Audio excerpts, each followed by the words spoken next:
Hey, folks, you're listening to the Jobs Podcast. I'm your host, Tim Hendricks, and our guest today, his name is Mike. He started as a teacher, then he was a principal, and then he was a superintendent. He's worked his way all the way up in the education system to the pinnacle, and I also think that he is one of the best bass fishermen that I have ever had the privilege to meet. He won't share any of his secrets yet, but maybe we'll get some insight into the lures that he uses. But welcome, Mike. Thank you. Thank you for having me. And I will say that, a good bass fisherman, like a good magician, never reveals his secrets. So you can ask all you want and I'll just smile. And the only way that you can learn the secrets is if you'll agree to go fishing with me. So I've got to find time to take you up on that. But between both jobs and podcasting, I'm a busy man, but we'll make it work this spring. So I understand. I certainly understand. Well, Mike, let's go ahead and start with your early upbringing, where you were born, your childhood, family, and we'll just kind of start off your story from there. Okay. I'm actually a transfer from Colorado. I grew up out in Boulder, right at the foothills of the Rockies, and graduated from high school. Actually, I spent 1 year in Denver. My parents, you mentioned, or we were thinking about upbringing. My parents actually were divorced when I was pretty young, at 7. And so I had influences not only from my mom growing up, but also my dad, obviously. But I had 2 full sets of grandparents and a great grandmother along the way, and also had, of course, my stepfather, who I kind of attribute my work ethic to. He was a general contractor, and he had a way of shaping you by, not giving you too many options to say no, right? So we ended up, as I said, I was out in Colorado. I graduated from high school, and because of my dad's influence, I was actually thinking about going into radio. My dad had been a radio station manager, salesman, as long as I could remember. And at the time that I graduated from high school, that's what I had my eyes kind of focused on. I got to college out in Wichita, and what took me there was actually a football scholarship, and needed to have school paid for. So Friends University, a small liberal arts college out in Wichita, Kansas, offered a scholarship. But one of the other things was they offered, as a brand new degree there, was mass communications. They had just opened a radio station on campus. And so I really thought that was the ticket. And I had a great station manager there. His name was Bill Brandt, who, if you recognize that name, you'll know that he was very highly regarded in NPR radio. Okay. So Bill Brandt said, "Hey, let's get you through the program so you can get up and get to work for your dad." And along the way, though, as many students can attest to this happening to them, I ran into a professor there that she wasn't intending to be mean or try to redirect me, but she instilled in all of us the reality of what it means to go into radio, which, quite honestly, like a lot of professions, you start at the bottom. You're not given any grace as to who you grew up with, or who your financial person was that's paying dividends to the school. It didn't matter. It was basically, you're going to have to work at it. And when we began to talk about radio, you talk about sales, and that was something that I can't take disappointment, that often. They say that, if you contact 100 people about selling airtime commercials, 10 of those 100 might be interested enough to listen, and 1 out of the 10 might say, "Yeah, why don't you come over and sit down and we'll talk about what we might want to do." So 99 people are basically saying no, and 1 of them might be a sale. And so unless you're unless you're really good at it, you're going to find that it's very frustrating.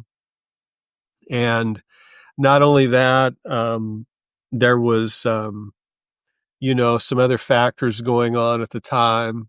And so I changed my major when I was in college from mass communications to kind of the general studies, not knowing what I wanted to do.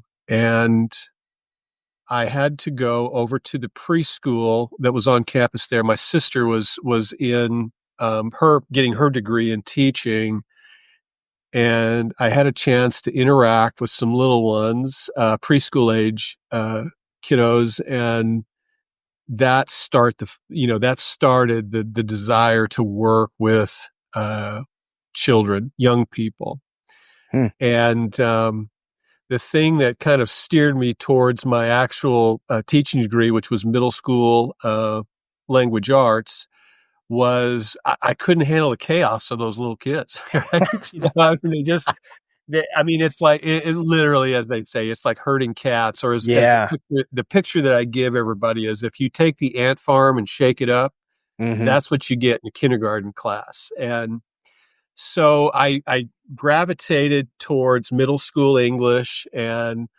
what I discovered in my student teaching and talking with I had two ladies that were my mentor teachers, Diane Adams, and the other ladies was Ann Francis, and they were at Curtis Middle School in Wichita.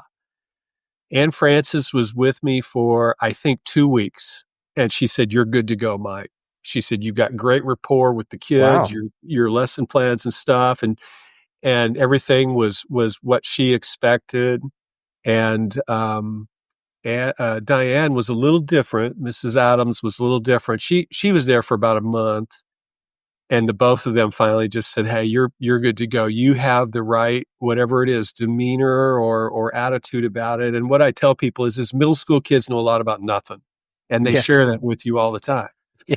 So since I fit right into that, so Yeah. that's how my teaching career took off. I was hired right out of college to teach in Derby, Kansas, which is for those of you from the area or know that area. It's a bedroom community. It's a huge attendance numbers there at Derby, but most of the industry is like at Boeing and in Wichita, and in the aircraft industry or military. So big community, lots of kids, very diverse kids, and I did a lot of coaching there, supplementing my income.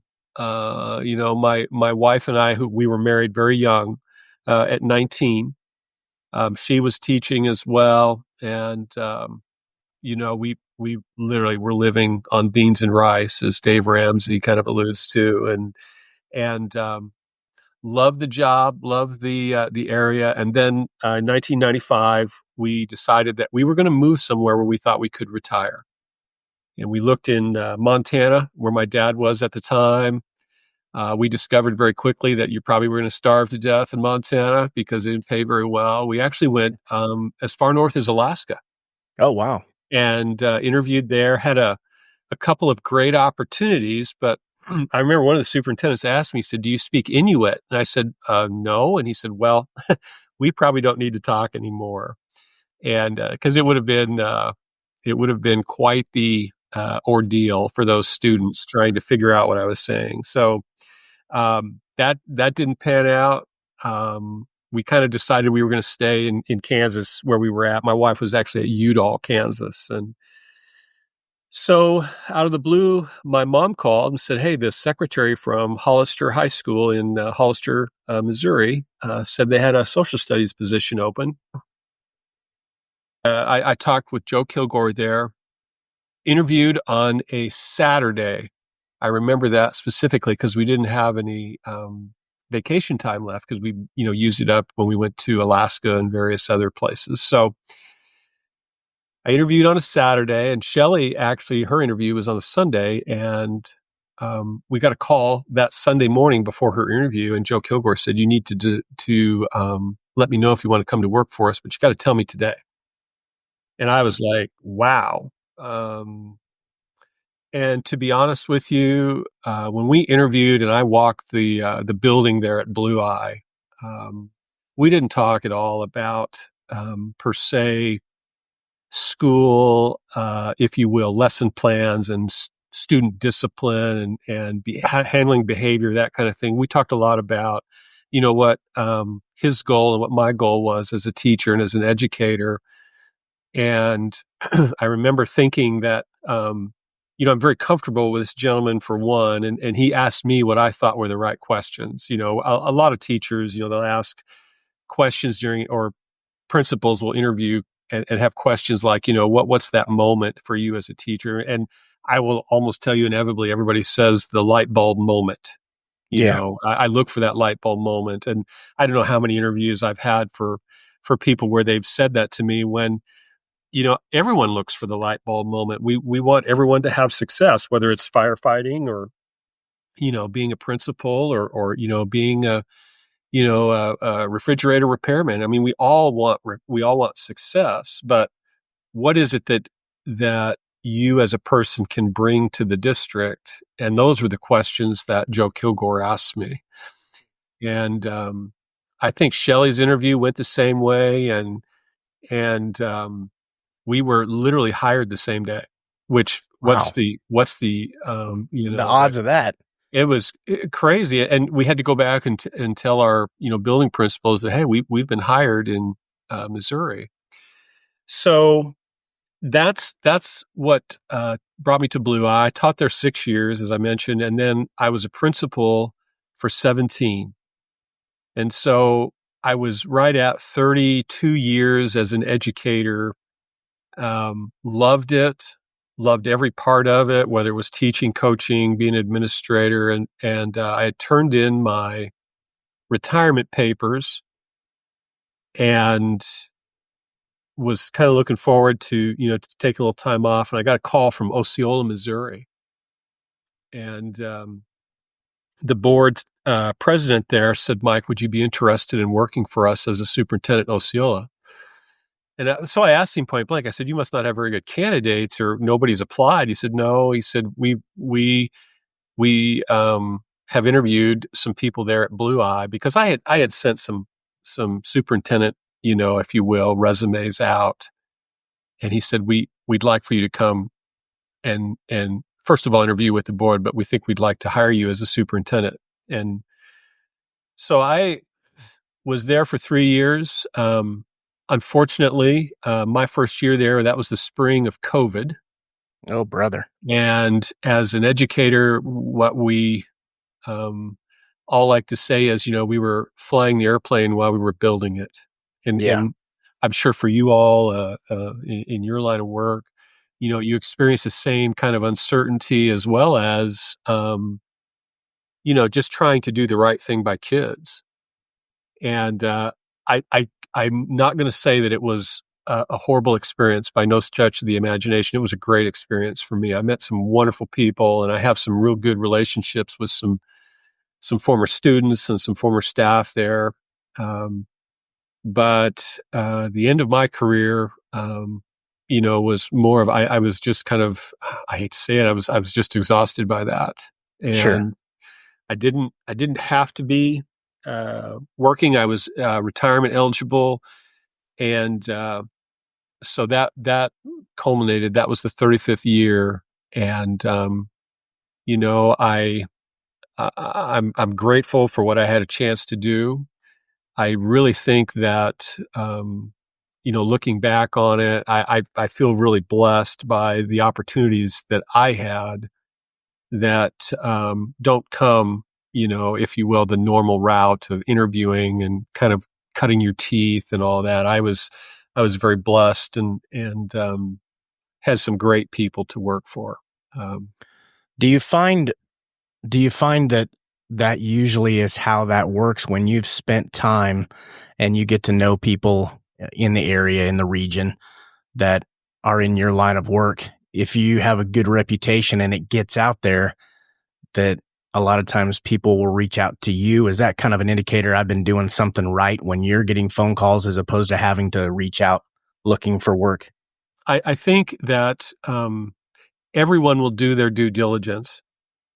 And for me, I'll give you this. I'll give you this very pertinent example. When I interviewed teacher candidates as a principal, your resume is like everyone else's. But if you have the opportunity to first of all visit with people they work with, not necessarily their administrator, but people they work with, um, if first of all you're going to ask permission to do that. Mm, If they deny that, they say no, I'd rather you didn't. One of two things is the case: either A, they're maybe not aware that they're looking, or unfortunately, they're probably trying to escape a difficult situation. sure. So when you have candidates that are, they're very open about, their past history of being an educator and things that they've done and so forth, and they also, they will mention somebody who's a mentor, someone who, they have looked up to, and that was one of the questions, and that question is asked a lot. Who is it that shaped you as an educator? And so your character and who you basically magnetize yourself to, that comes out in that conversation. And so to go back to your question, when you're reaching out to try to look at if somebody's going to be the right fit for you, or if someone's reaching out to see if you want to go to work for them, what you've done and what your character is matters. It matters a lot. And if you have, if you will, a red flag in there or whatever, it's best to be upfront about that and be open about it. And either A, you've either resolved that issue, or you've matured from that, right? But Hmm. I always tell candidates, you need to stay off of Facebook. And Oh, yeah. you find yourself having to apologize for things that were just a spur of the moment, kind of a, if you will, a smiley face, whatever, about something, and it's like, well, I really didn't mean that or whatever. Well, that matters. Yeah. And in today's world, nothing is private. As much as we want to say that it is, nothing is private. You can't tell me that there are posts on whatever social media that people regret, and don't know how it got there, but it's true, right? So um, to go back to people reaching out to me and hearing about it, um, I wasn't too privy to where the board president got my name, other than Bob Watkins, who is with the he's with MSBA, the School District Board Association. He and I had an interview where we talked about it, and I know I'm going to bet money that that's how Eric got my name there at Osceola. So yeah, your reputation precedes you. The social media thing, I don't really dive into much social media. I mean, I'm on YouTube and the various podcasting sites with this show, but as far as Facebook and pick one, I don't use them personally. I've just seen so many examples of what you think at the moment is a benign comment turning into a liability Right. 3, 4, 5 years later, and it just doesn't seem worth it. Plus, it's just a churning vortex of just frustration and arguing and things. And I really don't see much good in it, Yeah. as a general rule. Yeah, it's a black hole for your time. Yeah, It yeah, really that too. is. Sure. And it's just, you just scroll to the next, or move on to the next, and all of a sudden, you've spent 2 hours sitting there looking at, reels Nothing. on your phone. Right. And I I actually was looking at retirement as being, a great opportunity to play golf and fish as much as I could every day, all day. And what I discovered was I couldn't sit and do nothing, if you will, be scrolling through reels or, watching TV. So we had a guy that he did a roof project for us in Osceola. And he said, Mike, you're going to be retiring, aren't you? And I said, yeah. And he said, well, listen, when you get bored, you need to call me because I've got a gig for you. And Yeah.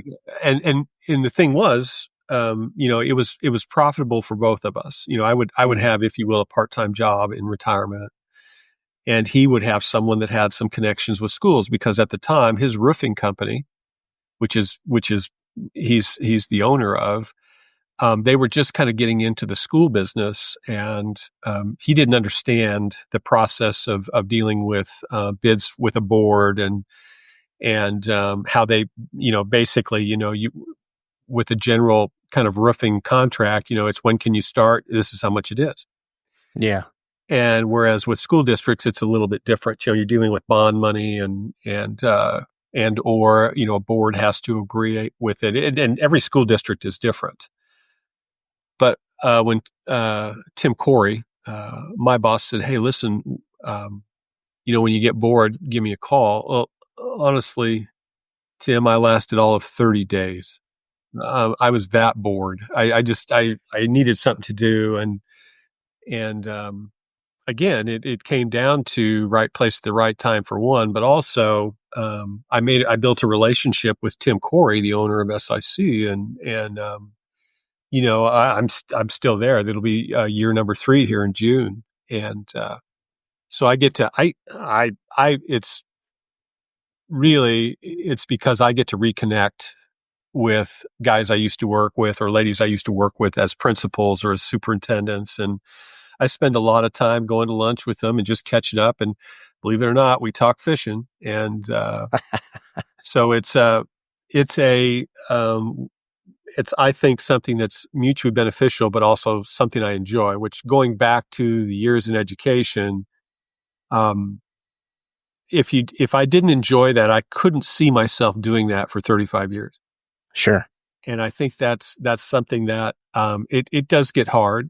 Obviously there's days, like in every profession, where, you kind of feel like, is this the right thing to be doing right now? But when it's all said and done, if you enjoy what you do, as the cliche is, you'll never work a day in your life. So, and I got to deal with great kids, like, I know you're 2 little guy as well. And it just, that made it for me. I enjoyed every day going to work.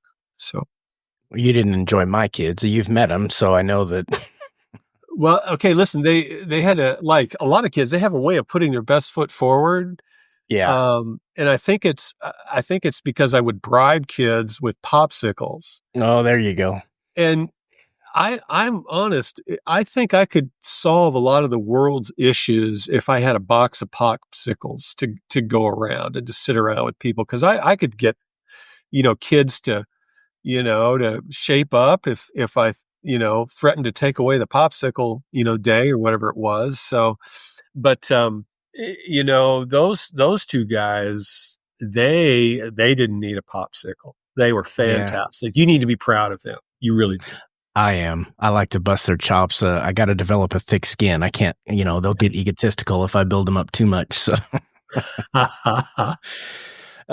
Question about teaching. I'm always curious, what is that thing that makes someone, when they decided they want to get into teaching, what is it that makes them choose high school versus middle school versus elementary? Is it the subject matter or personality or a combination of everything? No, I think really, if my perspective on it is just looking at the dealing with middle schoolers for 15 years as a teacher and coaching them and so forth. You kind of, I don't know, it's like you gravitate towards those young people that you have the best connection with. High school students, although I enjoyed, coaching high school students, and even being a superintendent over a preschool through grade 12 building, high school students and I, as a group, I mean, they're a little too cool for me. I mean, Yeah. it's like, I don't know. And maybe it's just that, that personality that I have. It just, that drew me to middle school. The thing about herding cats with, elementary teachers can do that because they know what buttons to push. And when you don't have that in your, if you will, your bag of tricks, it gets away from them so quick. So you always kind of wonder, why is it they got to stand in a square and line up a certain way and, put a bubble in your mouth kind of thing. And when I went from Blue Eye to Osceola, I'm standing in the hallway and here's the elementary teachers at Osceola. Hey, you need to stand in your square, put a bubble in your mouth, eyes forward, keep your hands to yourself. I mean, it was like somebody somewhere has this written code of conduct for elementary kids, and it's global. But you will find your niche, and that is what will draw you to it. The content part of it, I'm sure, as you get into the higher grade levels, as an example, thinking about science or math, well, any of the disciplines, but specifically math, I mean, it makes you, I'm sure, uncomfortable if you don't understand calculus to be teaching it. I mean, that's the bottom line. The content part of it, though, it kind of goes back to that enjoyment piece. You'll if you enjoy upper math and higher math, and being able to see that take place in the high school setting, hey, more power to you. That just wasn't me. Yeah. But I've hired high school math teachers that, again, it goes back to, what type of person they are.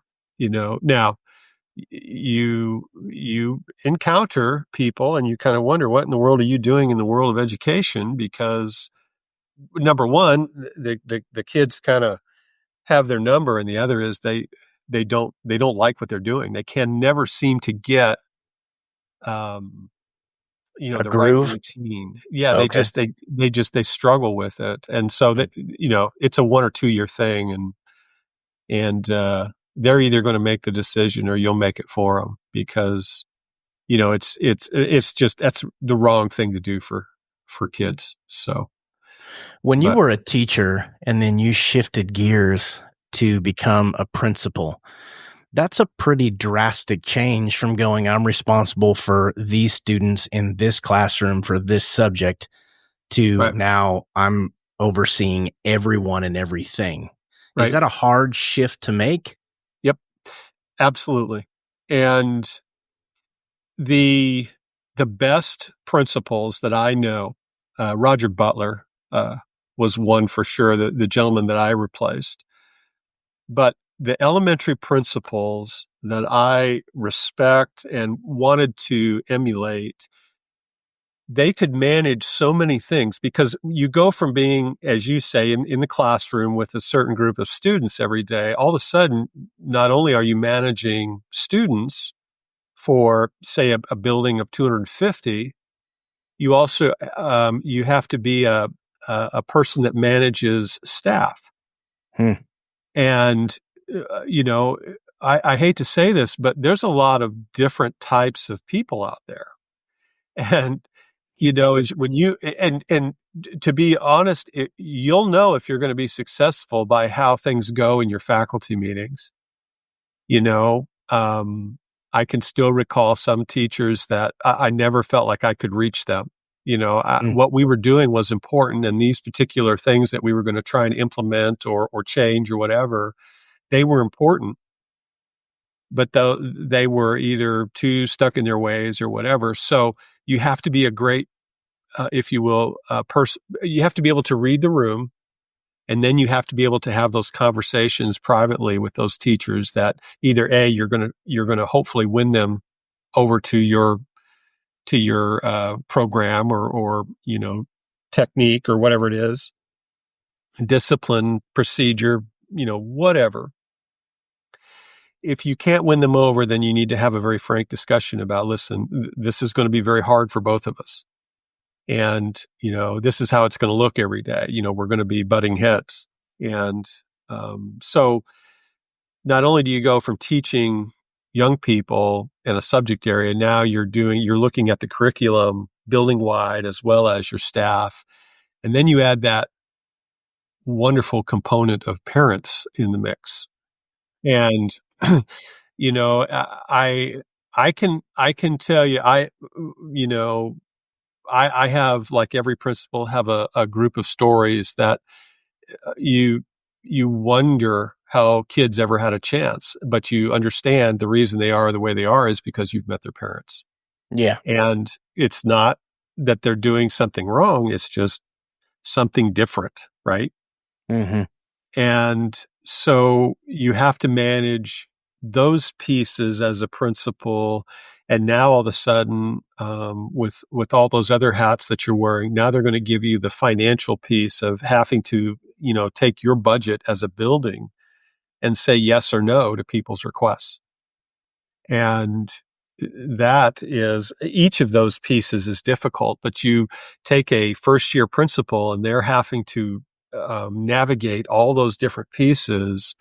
It is extremely difficult.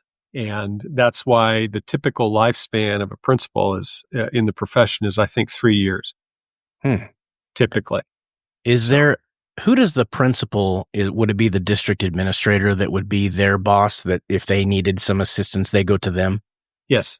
You have to have a quote unquote working relationship with the superintendent.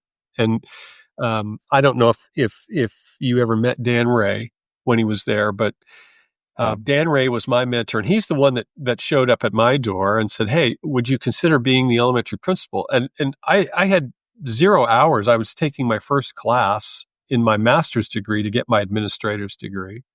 Kind of as a sidebar, if you will, I was looking to become an assistant principal or a athletic director. That's what I wanted to do, I thought. And so Dan Ray shows up. He was the superintendent at Blue Eye. And he said, "Mike," he said, "I'd like for you to become the elementary principal." And I said, "Dan," I said, I don't know anything about being an elementary principal." And he looks at me, and I can still remember, he looked me in the eye and he says, "You have kids at home, don't you?" And I said, "Yes." And he said, "You're good to go." He said, "All these other pieces of managing people and so forth, the coaching world had kind of prepared me a little bit for that. But, I don't know, maybe he looked at my kids and thought, I was doing a great job." And I would blame Shelley for that. But my thought was, they must be short of candidates, kind of like Osceola, right? So I remember going down and I sat down with Roger Butler. And it was like the last couple weeks of school. And Dan Ray said, go, if you will, partner with Roger Butler so he can kind of show you the ins and outs and kind of get a feel for the job and so forth. And I remember sitting in Roger Butler's office. I literally had a notepad in my hand, and I was bug-eyed eager to learn something about being a principal. And I remember Roger Butler said, "Mike, I can't tell you what's going to happen every day." He said, "Every day is different." He said, "There's some days you'll sit here and you think you're stealing money and you should be doing something. And then all of a sudden that trauma will happen on the playground, or you'll get a possible, stranger on the campus, or you'll have a teacher that has a seizure." Or he said, I can't tell you what's going to happen. You just, apply common sense to it, think it through, ask the what if questions as much as you can, and then you need to make a decision and go with it. And that stuck with me. But I remember, that first week of elementary school, of course, everybody's got their supplies and you have all your stuff in the classrooms. I remember sitting there for a week thinking, I really should be doing something. I'm stealing money, and then the chaos begins of, a kiddo won't behave on the bus, and you got to deal with that. And Then you think you're not paid enough. absolutely, and I got to hand it to Missouri. When I was finishing up in Osceola, they were looking at the mandatory salary levels for teachers, which, until you've sat in that room and dealt with what they've dealt with, and, people have dealt with, goofy administrators or whatever the case may be for, causing them stress. We pay them pennies on the dollar, and it's absurd. I mean, they have our kids, they're quite literally raising our kids in some respects. So, I hope that, that is something where it kind of goes back to their revered is a pretty big word, but they need to be respected, and they have to earn it, obviously. But those teachers that do a good job, man, I sure hope that it catches on not only in Missouri, but, if you will, nationwide, where, mandatory salaries are important. That's my soapbox. I apologize. No, that's a good soapbox to be on. There's two things that I want to ask you about. Since you've been in this arena, you've made a career for a number of years, you've seen a lot of changes.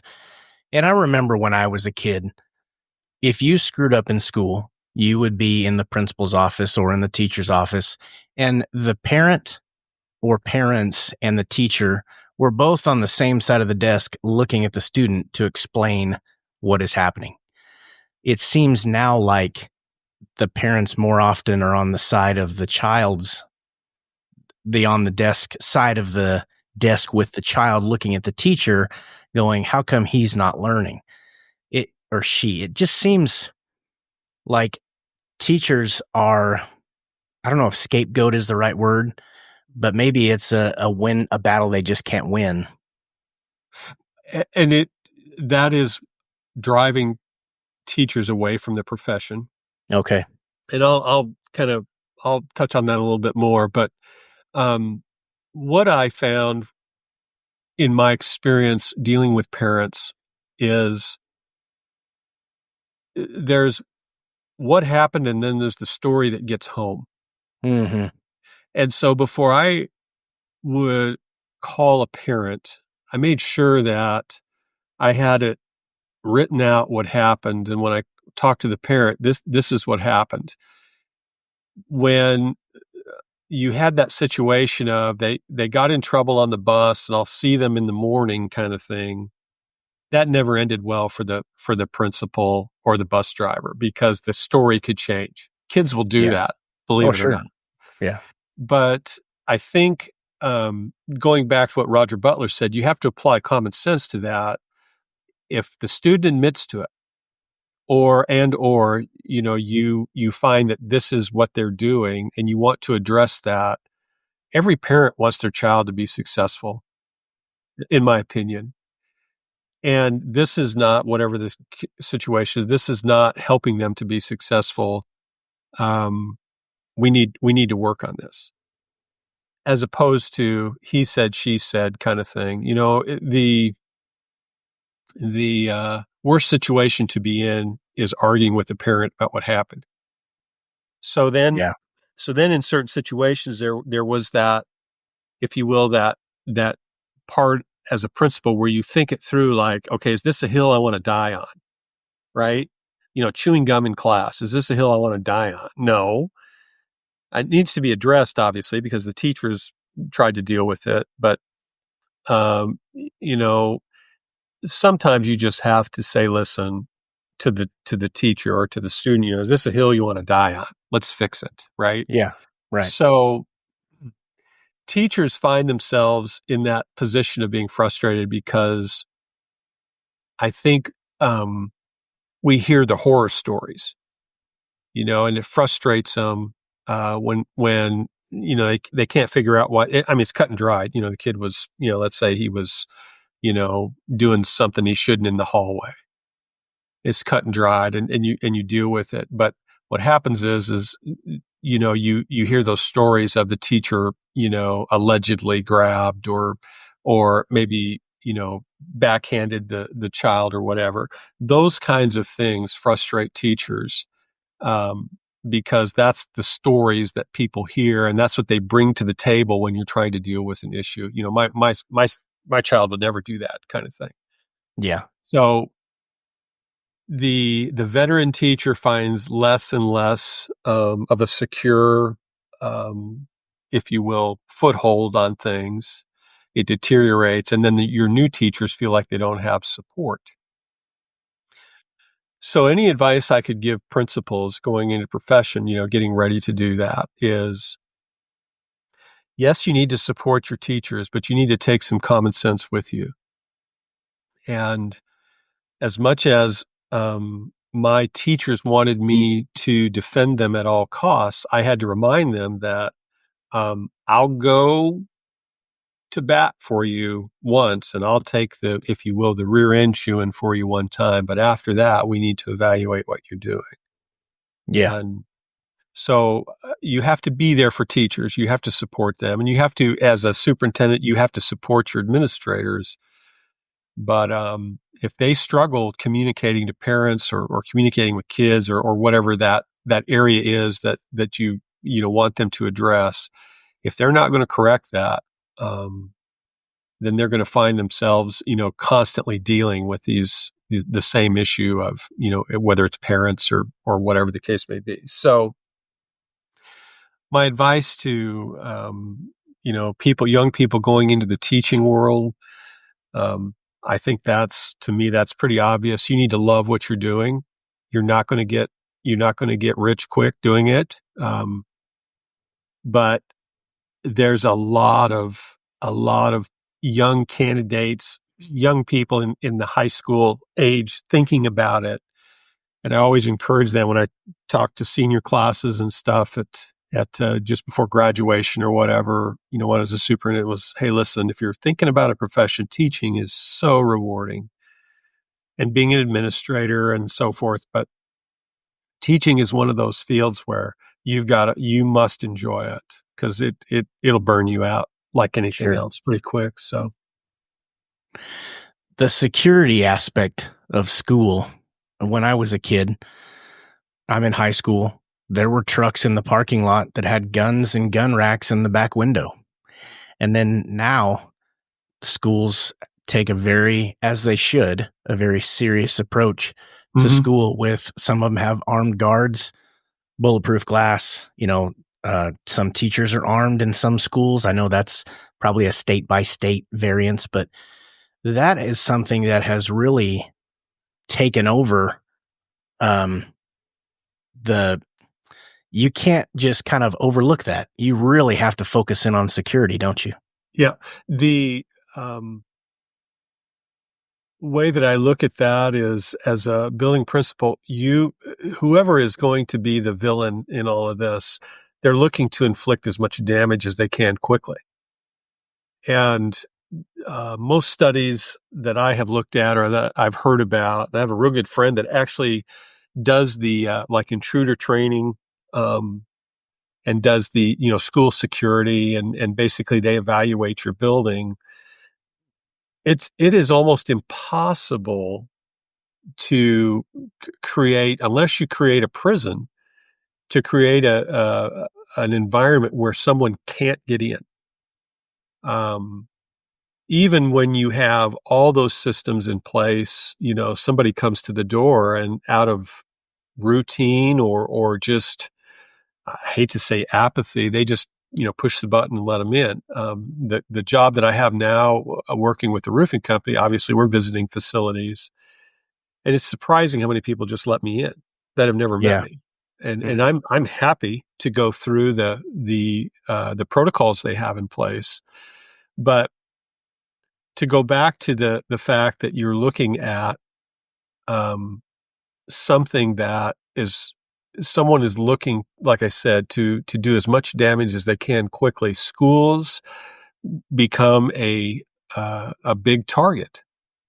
And there are those instances where you have a situation where the child was bullied, or they're returning to the scene of the crime for them, if you will, and trying to make it right. But in a lot of instances, it's just it was the easiest, most convenient place, in my opinion, to go in and cause chaos. There has to be a way to keep kids safe, but by the same token, at least I felt, a building principal wants that facility to be inviting to the community. Mm-hmm. You want to showcase what your students are doing, and you want to be able to have, the trick or treat night in the gym, and you want to be able to have sporting events for not only the kids, enrolled there, but also, like, say, for, your little league teams, or, your bitty basketball or whatever. And you want those facilities to be, part of the community. And, it's a difficult thing to be able to manage keeping that facility 100% safe, which you can't do, but try to keep it as safe as you can, but also allow those things to happen. I mean, my fondest moments as a principal, building level principal, were those concerts that we had, or the Halloween night, or the read night that the Title I groups used to do. And I hate that those things are disappearing for the sake of, we've had a threat, 60 miles down the road, and so we're going to go into lockdown or whatever. It's disheartening. And again, that drives people from the profession, so. I do remember when it happened in Blue Eye. Mm-hmm. I so much appreciate those few years where I could come into the school a few minutes before the kids got out and just stand in the hallway and talk with you and talk with the secretaries or the other teachers that were passing. And I just got to know the community that my kids were being educated in. But I also know that what I want and my likes, they have to take second fiddle to the safety. And the day that the doors were essentially shut down and you couldn't enter unless you had a specific reason, I understood it completely, but it's kind of that innocence is just kind of ripped away, and it's like, well, okay, this is our new life now, and it's unfortunate, but you also understand it, and it's it's a necessary function, I guess. Yeah. But. The craziest statistic, and I apologize if I've mentioned this before, but most armed intruders in a school setting are there and gone within 3 minutes, whether it be by escaping or, unfortunately, a death, where they might, be, shot or whatever, or they shoot themselves.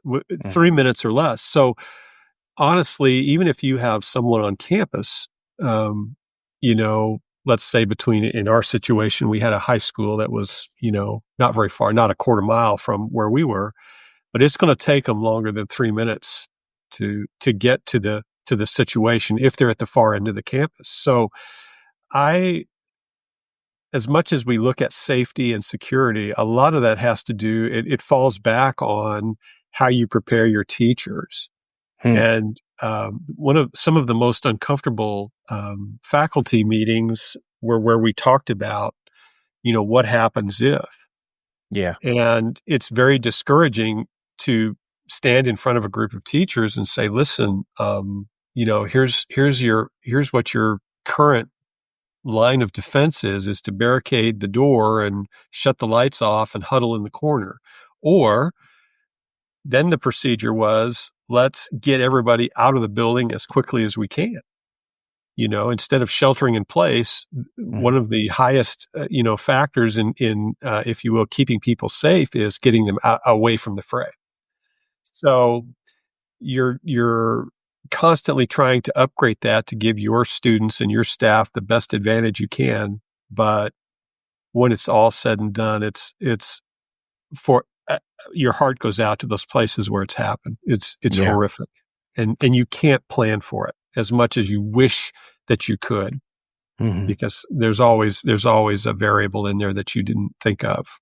So it's unfortunate that that's something that just has to be talked about, but it just has to be. You have to address that, even though it's unpleasant. But so let's talk about you're a principal, and what's your day to day like when someone, let's say there's a teacher listening and he or she thinks, I think I want to be a principal someday. It's kind of like when you start as a first year fireman or a firefighter, you think, well, someday I'll be captain. Okay. But what is that day like? I mean, are you the first one there in the morning unlocking the door, or does somebody else do that? Walk me through so run of the here's the day. thing. Yeah, here's the thing. So I'm not a morning guy. Okay. So I always, whether I was a principal or superintendent, I always had somebody else unlock the doors.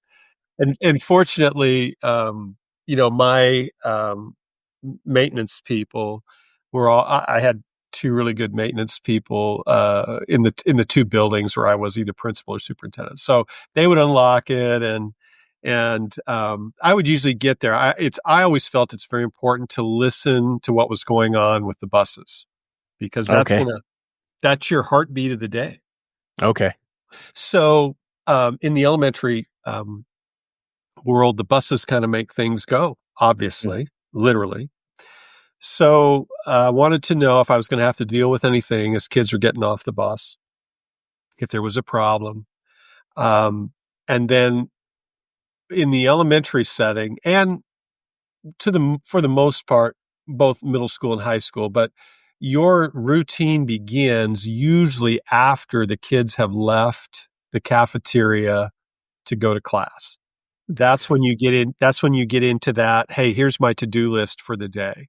Okay. As a principal, I had a legal pad beside my computer, and I just would list things. And I learned that from Craig Linson, who was the middle school principal. He had basically that list of things. Now, some people are good about remembering them, but inevitably I would forget them. So if it was get a key for Mrs. Jones because she lost the one to her closet, or, check on the curriculum updates for Desi, or whatever it is. So I would make a list of those things and prioritize them by the amount of time they were going to take.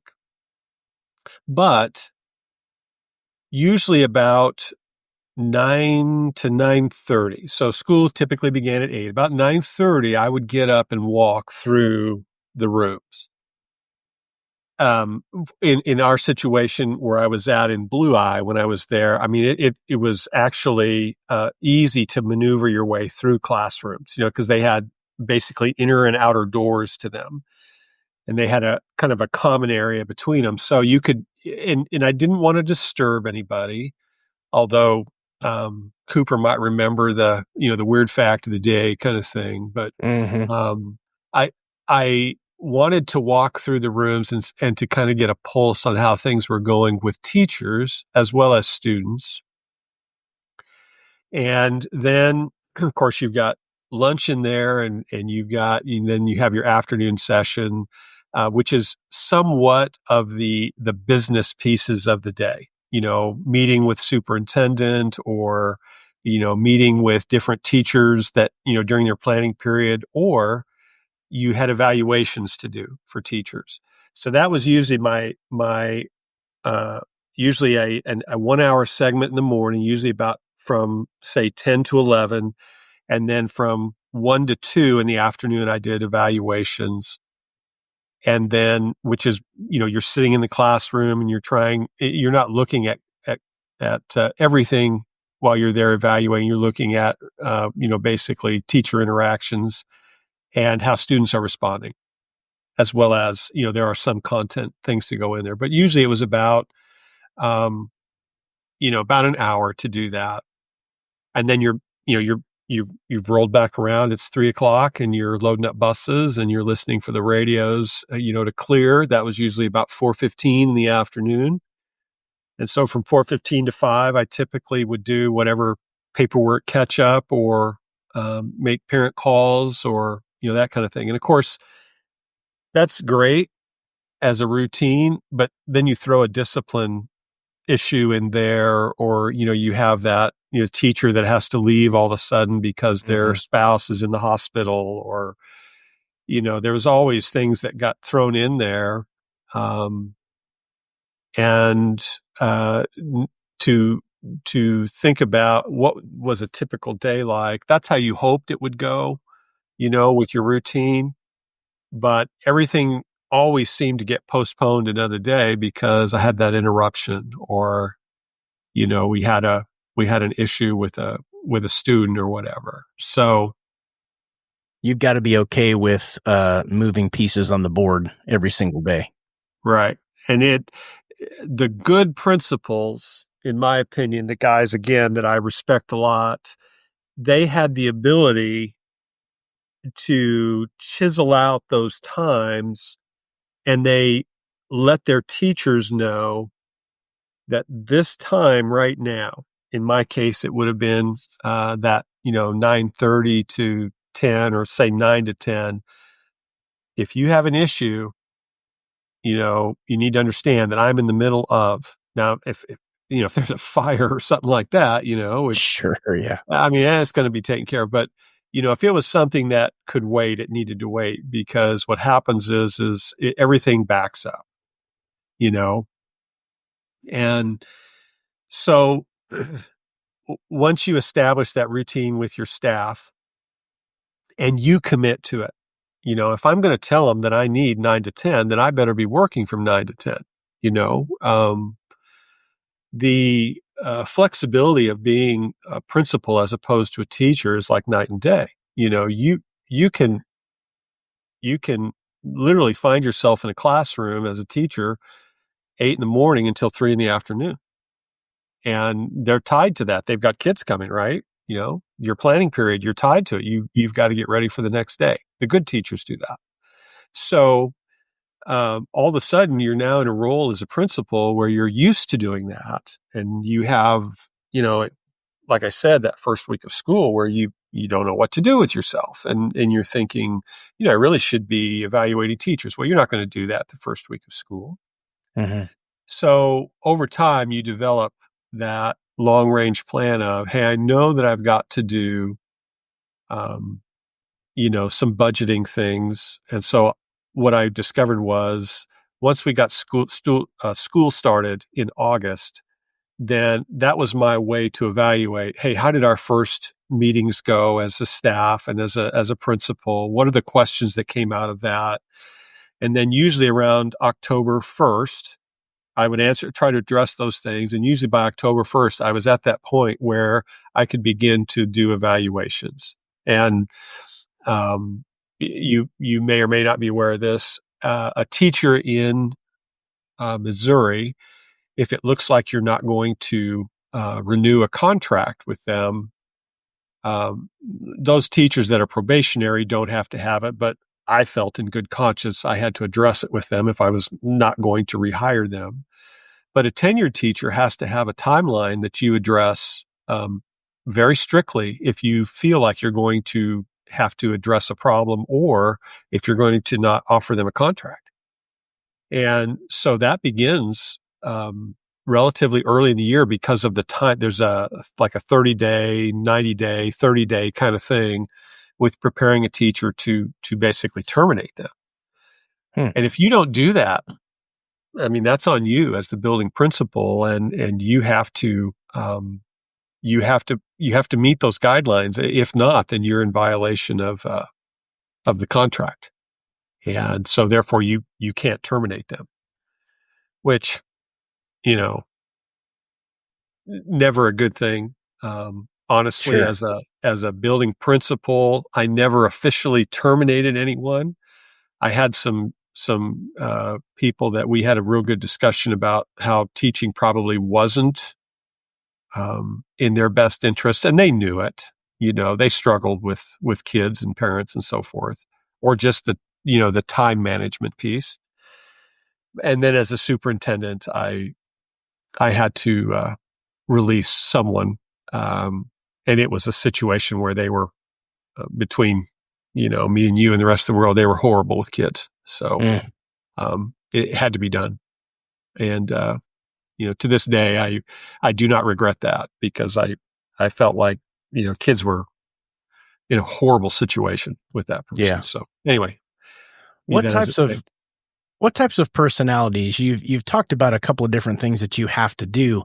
I don't imagine that, and I may be wrong, but I don't imagine that an introvert or someone that's a bit of a wallflower would do very well, not only in teaching, but working their way up the ranks to be a principal or a superintendent, administrator, et cetera. You would have to be a pretty intentional, maybe not necessarily an extrovert, but an effective communicator, how to read the room, that kind of a thing. Yeah. In my opinion, if you have a difficult time interacting with people, just in general, you're uncomfortable, in a group, if you will, and you don't necessarily have to be the leader, but if it makes you uncomfortable to interact with people, then you literally are spending your day doing that as a teacher and then as a principal. And I really believe that part of the tone and the culture of a building for an administrator is the ability to engage people in what they're doing. Meaning that, hey, how's it going today? Can I help you, in some way? Or, how did that come out, that repair that you did on the kitchen sink or whatever it was? You have to interact with people. And, I would always jokingly say, if you have a hard time talking with people, you probably need to become the IT person, because they're, in my opinion, computers, in my opinion, they were always horrible to deal with, because they wouldn't explain to you what they were doing, right? Right.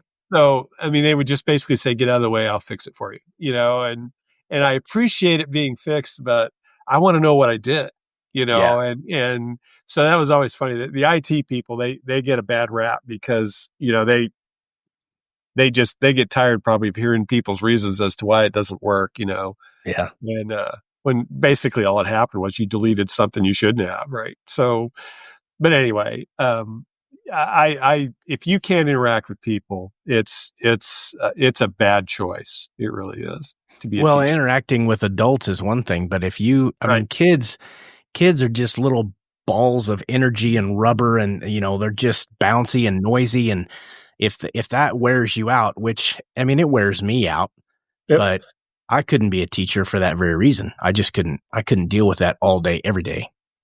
Yeah. And that's just it. I mentioned the weird fact of the day. I used to do the joke of the day or weird fact of the day, and it requires a little homework on the administrator's part. But you know what? If the only thing that people see in you, and specifically students, if the only thing they see in you is this guy that threatens to, put you in detention or call your parents because you're not sitting up straight, if that's the only side of you that they see, then they won't respect you, for one. You don't want them to be in fear of you. You want them to respect who you are as the leader of the school. But by the same token, you have to, give them a reason to, talk with you or high five you or, whatever your thing is. Because that's who you're there for. Yeah. You're not there to collect a paycheck.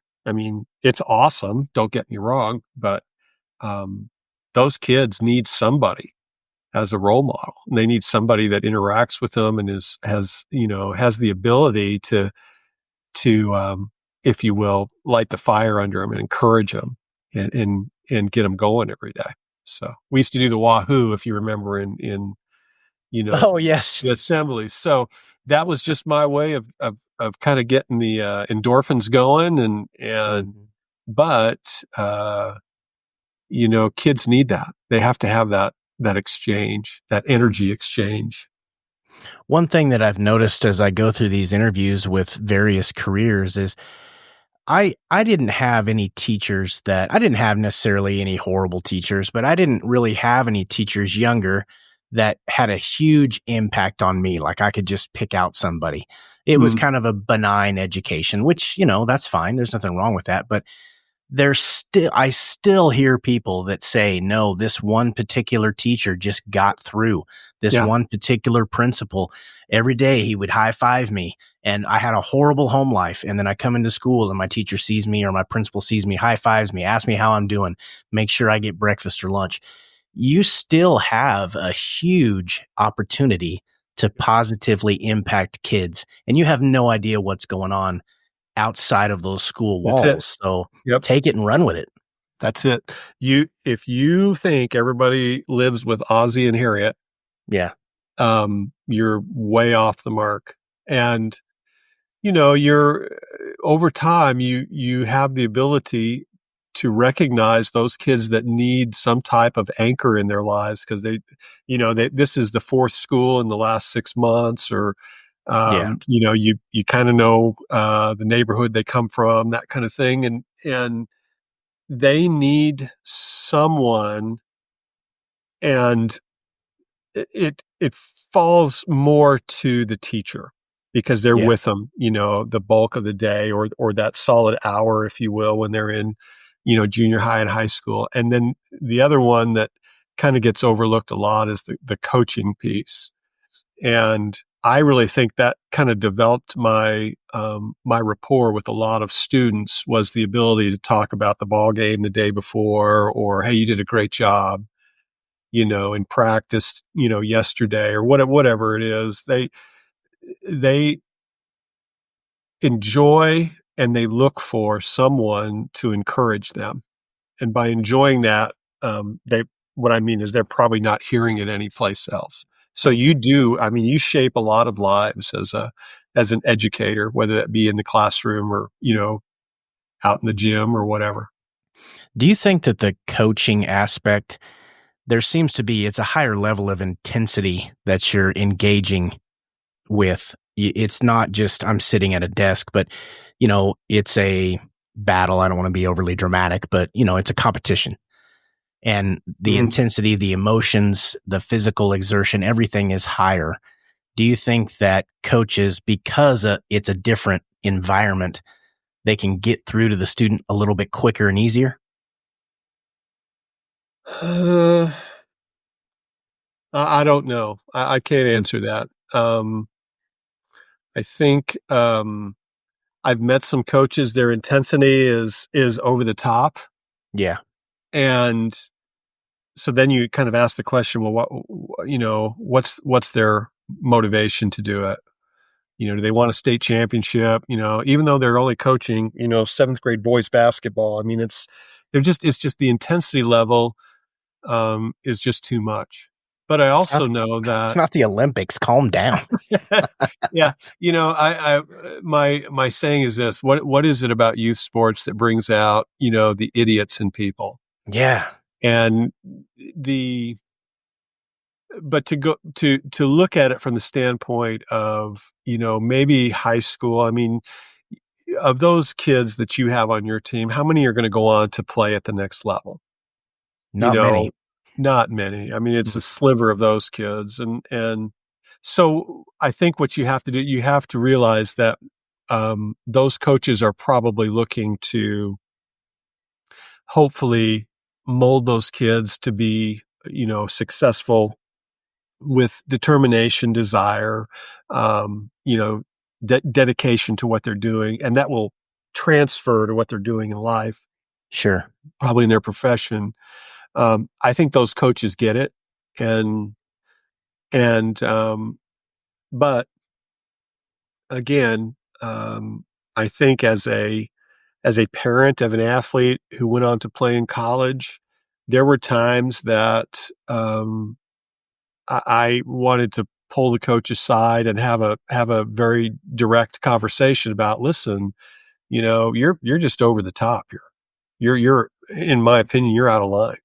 Yeah. And I think it can come to that, unfortunately, where you have to have those conversations. But I think the majority of at least junior high and high school coaches, probably more so high school coaches, their intensity is their, if you will, their dedication to it and their devotion to what they're doing is good. And I say the ones that I struggle with are pretty few and far between. Sure. When I was in Osceola as a superintendent, I took the supervision from the high school principal, the away games, as well as the concerts or whatever.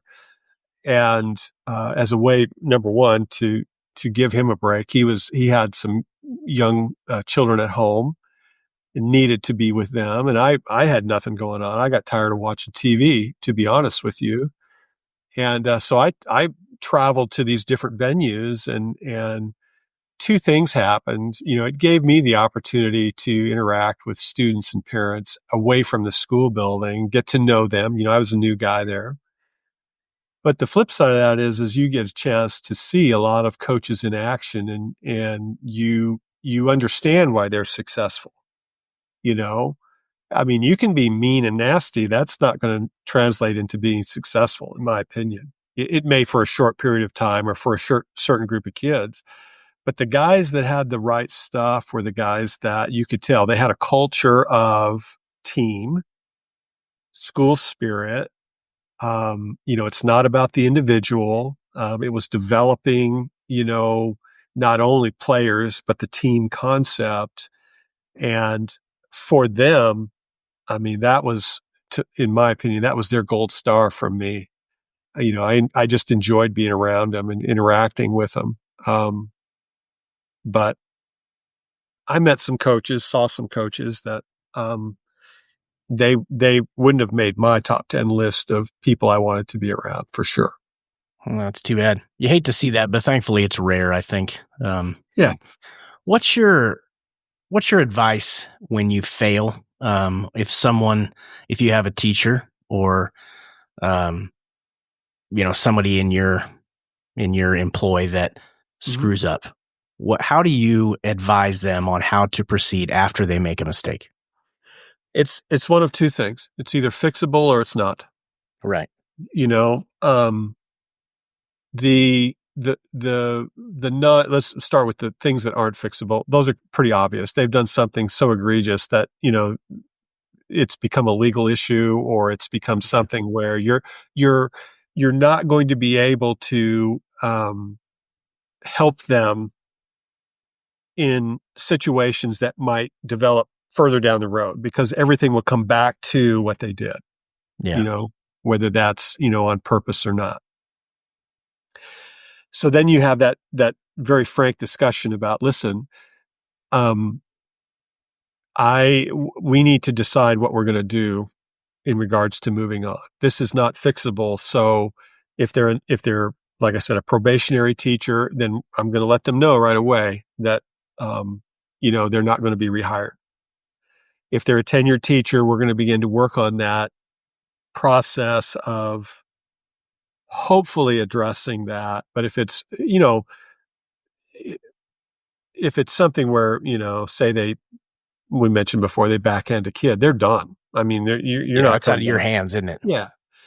But to go to the fixable pieces where maybe they're struggling with some classroom discipline, they're a good teacher, they're able to do it, but for whatever reason, the last 5 to 10 minutes of class are just this chaotic circus in their classroom.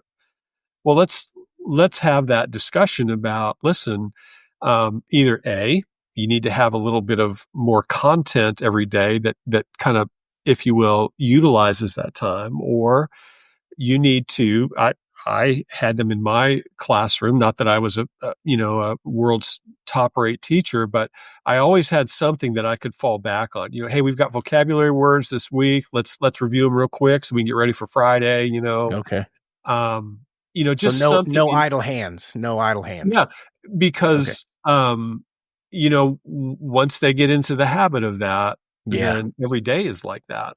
Mm-hmm. So if it's fixable, if it's something like that, then it's my responsibility as an administrator to mentor them through that process.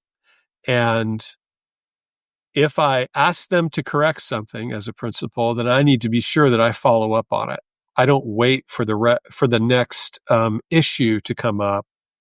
I'm going to be in and I'm going to observe and I'm going to let them know that, hey, today was a great day.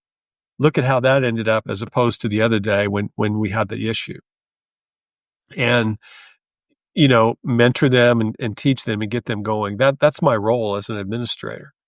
As a teacher, for those that may be listening about maybe going into that, as a teacher, I would say probably 99% of the time, if a principal comes to you with a concern, then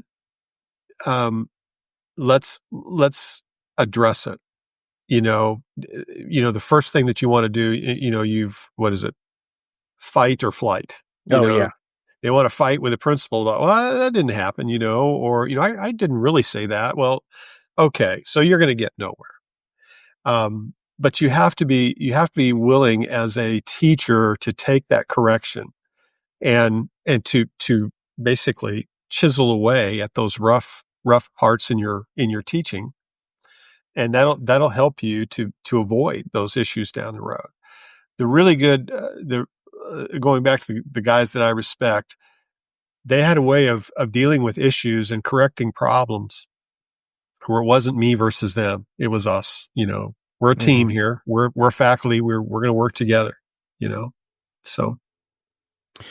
I can see it would be a fine line that you would walk where, as a principal, if you have an issue to address with a teacher, if you have to spend time in the classroom or whatever, the teacher would feel a little bit almost like they got a bullseye on them, like this person is just lording over me, waiting for me to slip up. There has to be that, you got it right. Good job. I can see you're fixing it. You have to let them know progress report as you move through fixing the failure. Yeah. Yeah. In my opinion, you're not only legally obligated to do that, to correct the behavior, but just to be a good leader, you have to be able to, who doesn't like to hear that they've done a good job? Sure. I can't think of anybody. When students, when you tell a student, hey, listen, your writing was absolutely the best one I had out of this group today. They're on cloud nine, and every person is that way, and you need to be an encourager. People kind of perceive a principal as being the warden, and that's not. It's unfortunately part of the job, but the bulk of our job is basically helping and empowering teachers to be really good at what they do.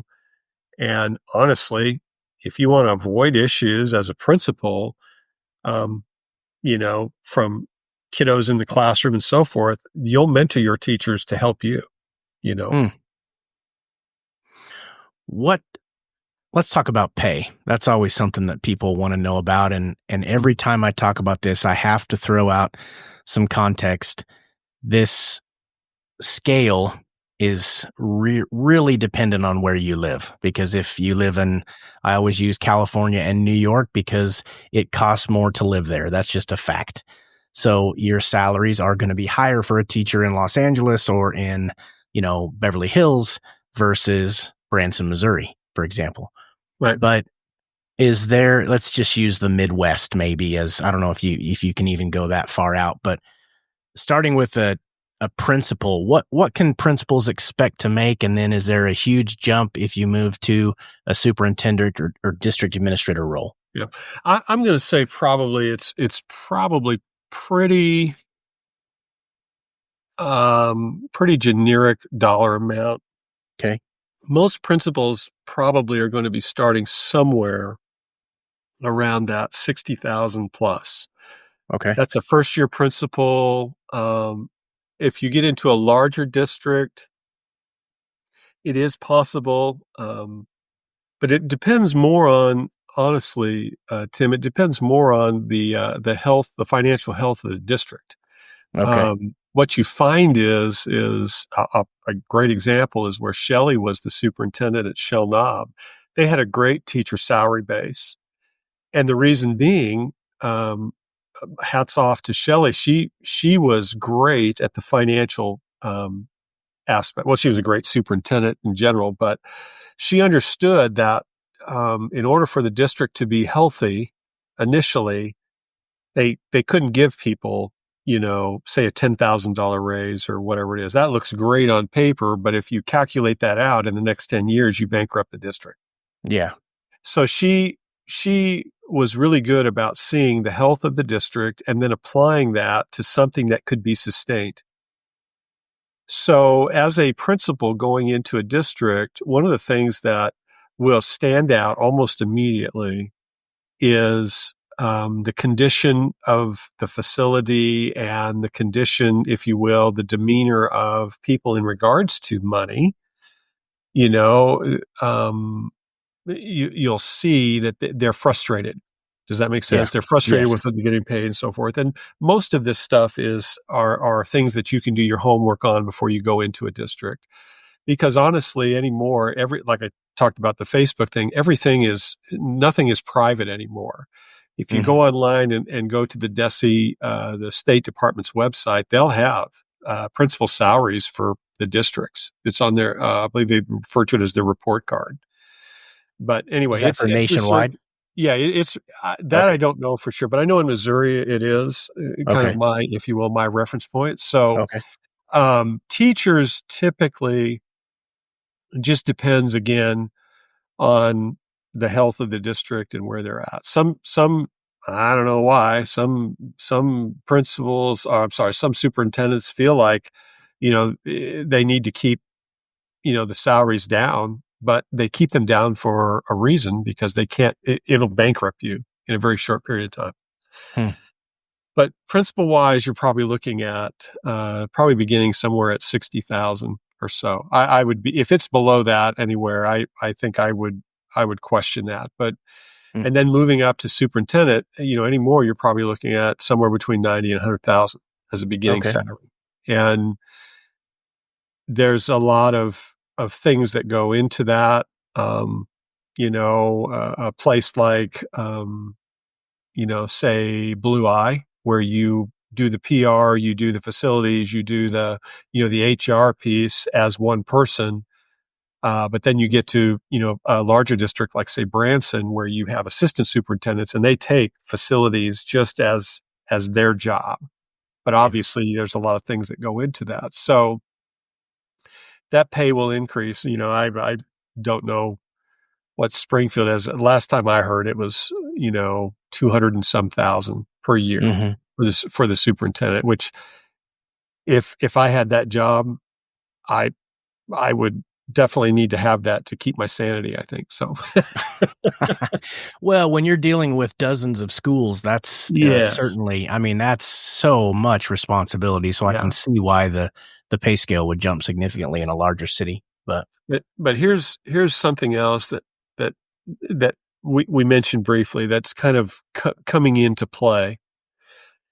COVID was such a, and it was beginning before COVID, don't get me wrong, but COVID really did a number on it in regards to the people leaving the profession. I spoke with the gentleman yesterday. We coached junior high football back in Derby, Kansas together. And we were just catching up. He's retired as well. And he left. His last year as a superintendent was the first year of COVID. And he said, Mike, we lost so many great people because it exhausted them and the uncertainty of it. And for the first time that I can remember, and I'm sure it happened before, but it really kind of came to light, political positioning on decisions for schools has really reared an ugly head. And I always enjoyed, the school and so forth as kind of being Switzerland. They were kind of neutral, Yes. And that's something that has really changed.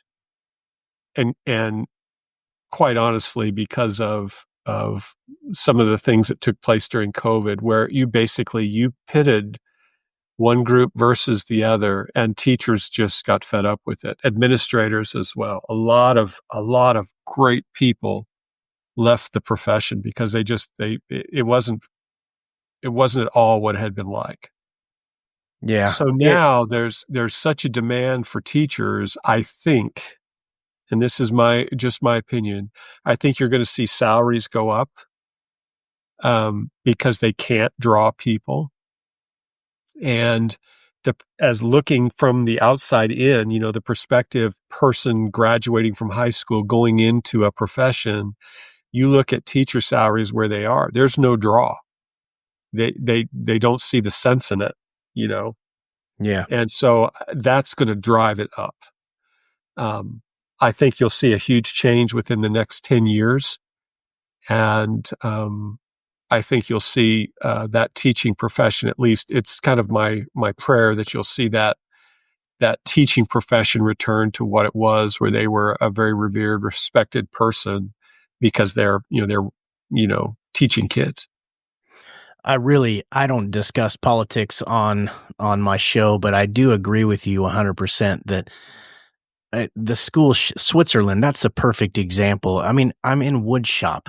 Why are we talking about politics? It's oak. It's a dovetail joint. This has nothing to do with Democrat, Republican, Libertarian. Just pick your poison. And we really need to get back to, we're teaching math, we're teaching history, we're teaching wood shop. These aren't political topics. Right. So, yeah. Is there an occupation that I know we talked early on about, you kind of thought about radio, but has there been something in your journey through teaching, being a principal and then a superintendent, that you thought, that career, do you always want to be a rock star or, well, I bet you a professional fisherman is probably the one that you would. Okay. I'll have to think of something else now. I stole your thunder, did I? Yeah. I really, the whole sales thing and, what I do now, which is basically estimating for a commercial roofing company. We'll get a call from, a former, or a superintendent, former colleague or whatever. And when I go and visit with them, we obviously take a look at the facility, look at the roof or whatever, but I get to spend a lot of time just, interacting with them. Hey, how's school going? Hey, how did you handle this or that? This decision from the State Department, or, have you got everybody hired and that kind of thing. I never, ever pictured myself, selling roofs is quite literally what it is. Mm-hmm. But I enjoy it so much because I get to, I get to travel a little bit, not a huge amount, but a little bit.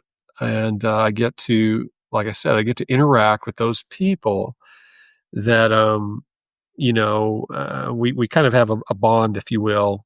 So. You like the relational side of things. I do. Yeah.